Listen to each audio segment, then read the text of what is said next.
Our project believes the cultural analysis of natural sites, of cultural landscapes like Eastern Malibu, create true conservation opportunities through the practice, tools, policies, and aspirations of historic preservation. What then does this project suggest for future work?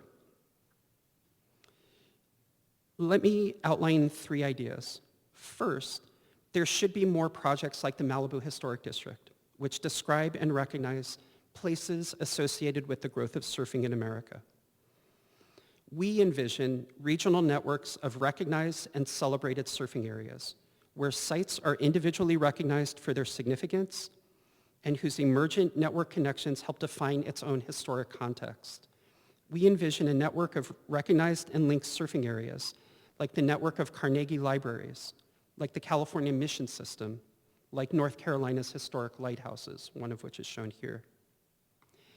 Second, we also believe there are other coastal sites possessing stories outside of the sport of surfing, which deserve our interest and attention.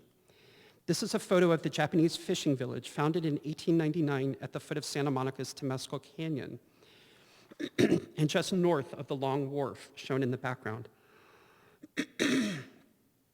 By 1920, the village was condemned, and most residents had moved south to a larger village at Terminal Island in Long Beach.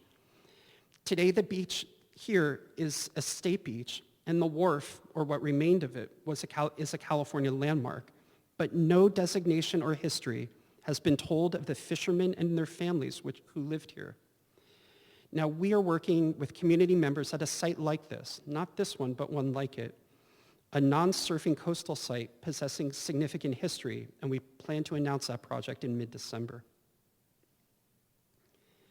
Finally, a listing in the National Register is a qualifying step for other designations and protections based on cultural significance.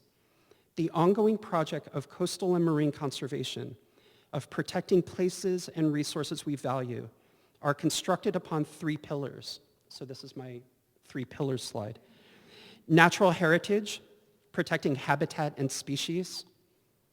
A pillar protecting the sustainable production of those resources. And third, a pillar of cultural heritage. All of the work in this area, all of it, has been toward the conservation of natural resources and their sustainable production, has been for the support of pillars 1 and pillar 2. Conservation of our marine cultural heritage, rich as it is, has not yet been developed. The arrows and dots on this map show where the state of California has designated a marine protected area in Southern California waters, an area to protect natural heritage resources through some level of exclusion, whether that restriction is put upon commercial fishing, recreational fishing, or access to the area altogether. These are then essentially wildlife refuges of a certain type. While we have determined this was important for a number of reasons, it is in and of itself insufficient to describe our coastal history and our products of our interaction with the coast.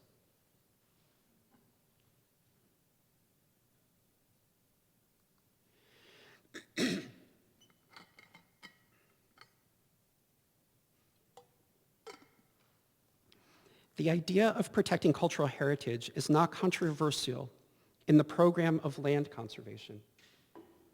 Here, I want to return to Yosemite. We certainly protect natural resources there. After all, it is a national park. We protect the valley, we protect the Tuolumne Meadows, we protect the Mariposa sequoias, and we protect the Sierra bighorn sheep.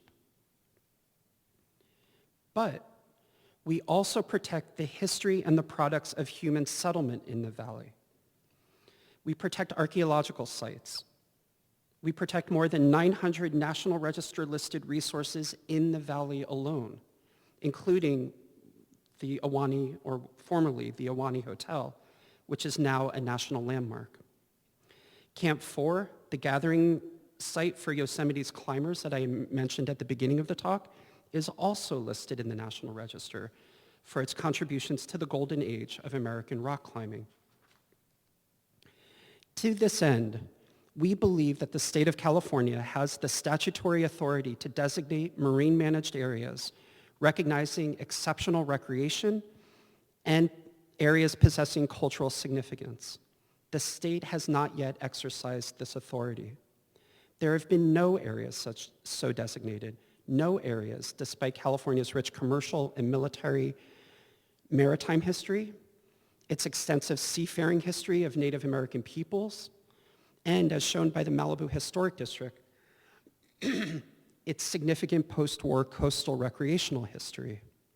We believe the project of coastal and marine conservation must be expanded. It must be broadened. It must be deepened to include sites possessing cultural and historical significance.